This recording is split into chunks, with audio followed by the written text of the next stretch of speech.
I don't imagine Zebedee was too happy with Jesus calling his two sons to follow him. They were fishing, they were doing their deeds. Jesus calls them. They probably knew of Jesus as the preacher, as the healer, and they figured, this is the one I want to learn from. He was a rabbi for them. I don't think they thought he was the Messiah yet, but he was very informative and very convincing. So his reputation was out there. So he calls Andrew, Simon, and then John and his brother, and Zebedee, I'm sure, is not happy. Letting go is not easy. But letting go for a great cause. Did Zebedee know the cause? No, probably not.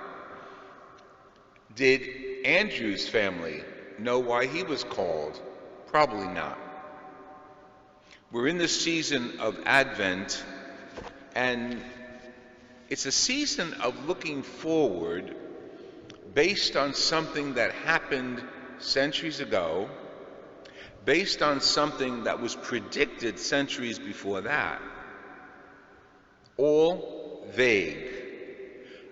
They were looking for the Messiah in the book of Isaiah, and he formulates his theology as if a member of the house of David, the family tree, would grow from a stump once it's chopped down, because he's given history and theology at the same time.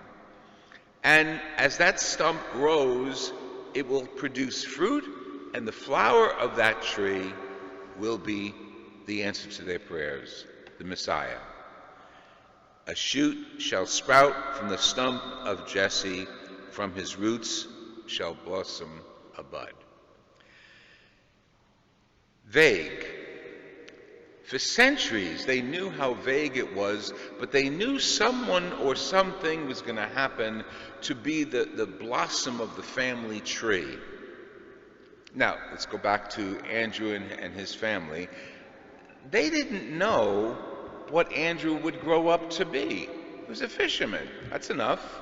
He made his career, made his money, caught fish, and was loyal to the family business.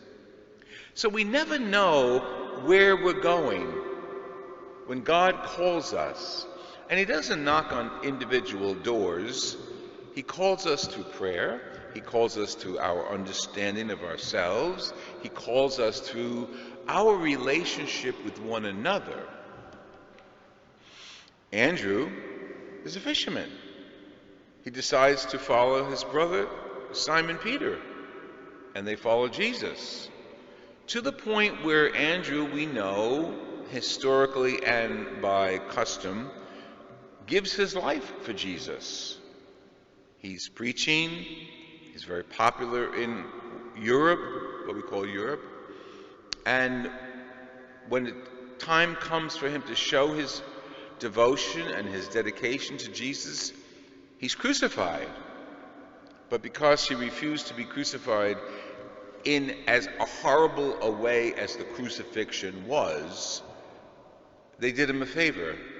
They crucified him on an X-shaped cross. So he was spread out a very strange way and died, a martyr. So that's why when you see a statue or picture of St. Andrew, in tradition, he's holding a big X. As he goes through life and martyrdom, his name stays popular because he's one of the apostles and because he's connected to Peter, but no one knows a lot about him. So, because he's one of the apostles, his body was brought over, of course, where? To Europe, to Italy, and buried in a cathedral there in Amalfi. However, the popularity in the Middle Ages of relics of the saints caused another group of people, and you think of it really out of the way, in Scotland to venerate him. So there they have a big cathedral in Scotland, and his remnants of his body were buried there. However, they went through their own woke culture, and the Reformation destroyed that location and, of course, spread his bones who knows where. As a sympathy gesture, the Bishop of Amalfi in Italy sends a portion of his bones. Now, I think today it sounds gross, but they're martyrs' bones, and they're the remnants. And recently I saw a person wearing some sort of a piece of jewelry, and I said, oh, that's very interesting. She says, my husband. And I thought the woman was a little whacked, and I said, what? She says, these are my husband's ashes. So we still do that, okay? We still hold the remnants of those we love special, because that's our connection with them.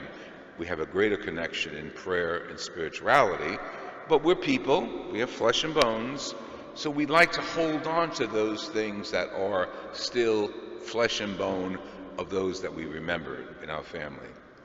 So the relics of Andrew, pieces of them, were sent to the cathedral in Scotland, and today Andrew is like the patron of Scotland. He's unbelievably popular there.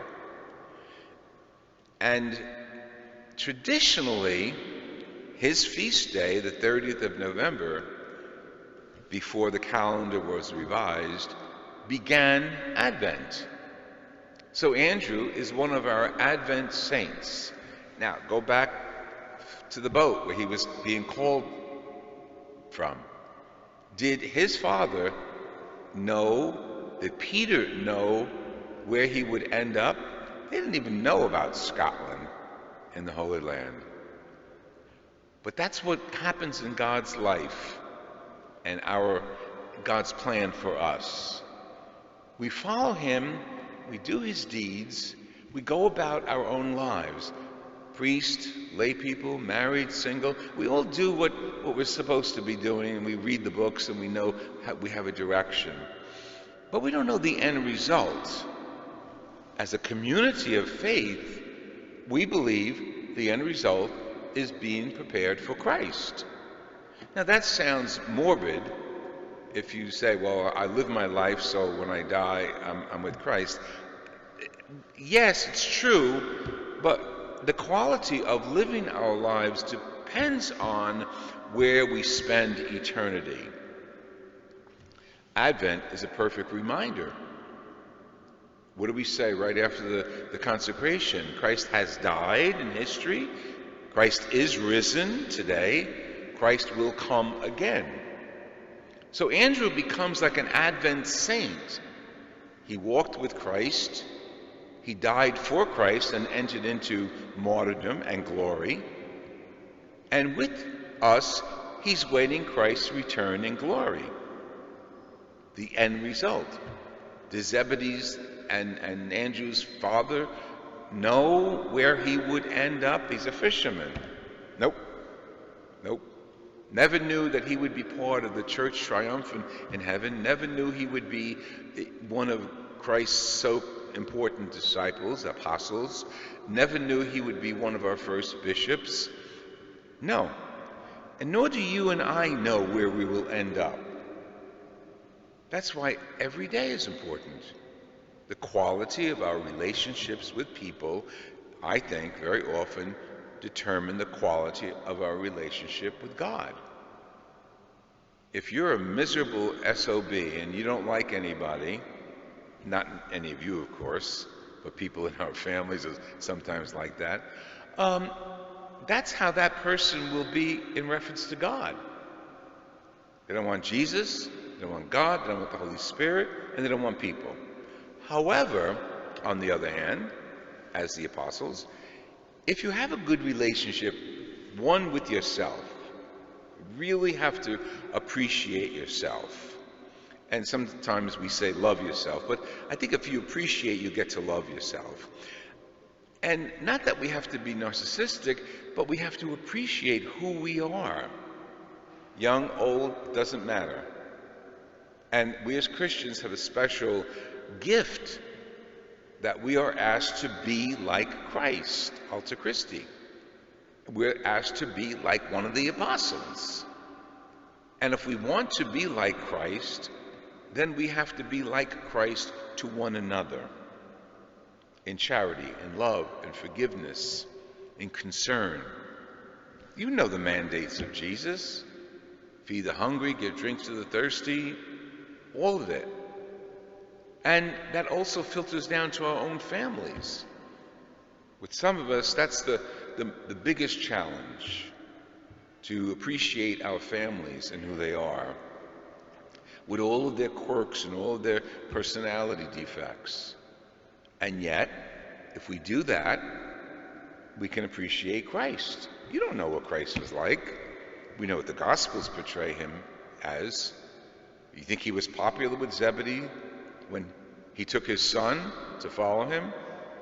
No, probably not. But Jesus was loyal to his apostles, and he taught his apostles loyalty and love. And eventually he gave his life for those apostles and all of us who became his apostles. So Andrew gives us a good reason to look into the season of Advent as an Advent saint, and with Christ present in history and to come, we continue our Advent journey, appreciating one another and appreciating Christ, Son of God.